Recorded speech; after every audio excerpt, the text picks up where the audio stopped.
Hello, Elizabeth here, and today I'm going to show you my favorite technique for sticking a vinyl decal onto a wooden sign. Two of my dear friends are getting married soon, and they built this lovely wooden sign for their seating chart. And they ordered a vinyl decal off of Etsy to put this text on the sign. The problem is the vinyl won't stick. Sticking regular vinyl onto a wooden sign can be really challenging because the surface is porous and textured. There are little fibers of wood that get stuck in it, and it just isn't a great surface to adhere to. I have a couple of other tutorials showing how to stick vinyl to wood, but both of those involve sealing the wood with something first. The vibe of their wedding decor is more rustic, so I didn't want to risk ruining that by putting some sort of sealer or paint on this top wood piece. But not to worry, because this technique avoids that altogether and it's gonna look perfect. We're actually going to use heat transfer vinyl, which is meant to be ironed on to fabric and clothing. I know, sounds crazy, but it works amazing, and I'm gonna walk you through it step by step. This is their sign with that Etsy vinyl decal, and this is just regular permanent vinyl with a piece of transfer tape on the front.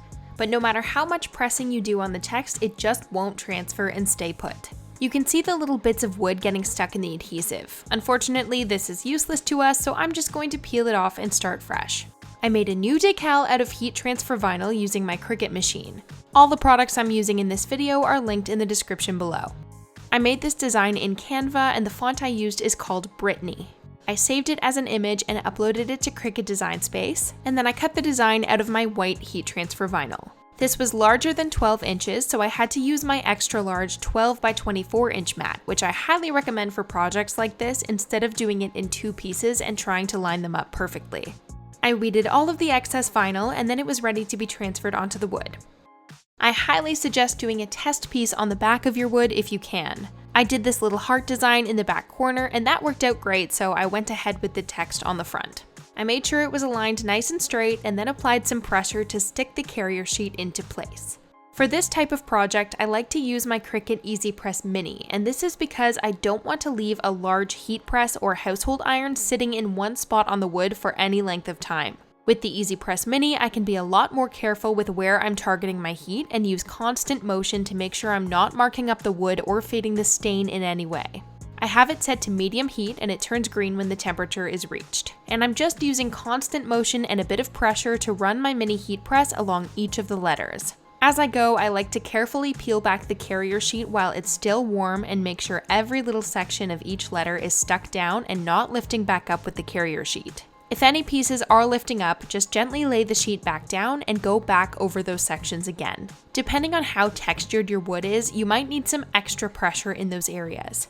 There were a few little ridges on this one that needed extra pressure. I also use my fingers to press the vinyl down right away after peeling the carrier sheet to ensure that peeling it back hasn't lifted the vinyl away from the wood. You might get some tiny wrinkles in your vinyl from the heat if you go over a spot many times. And running over it with your finger will smooth those right back out. Just be careful not to burn yourself when doing that. And that's it. Once you've got it fully transferred on there, it should feel nice and smooth and have no lifted edges where it can peel. If you do notice anywhere that needs to be pressed again after you peel the carrier sheet, you can use a piece of just regular kitchen parchment paper on top to go back over them.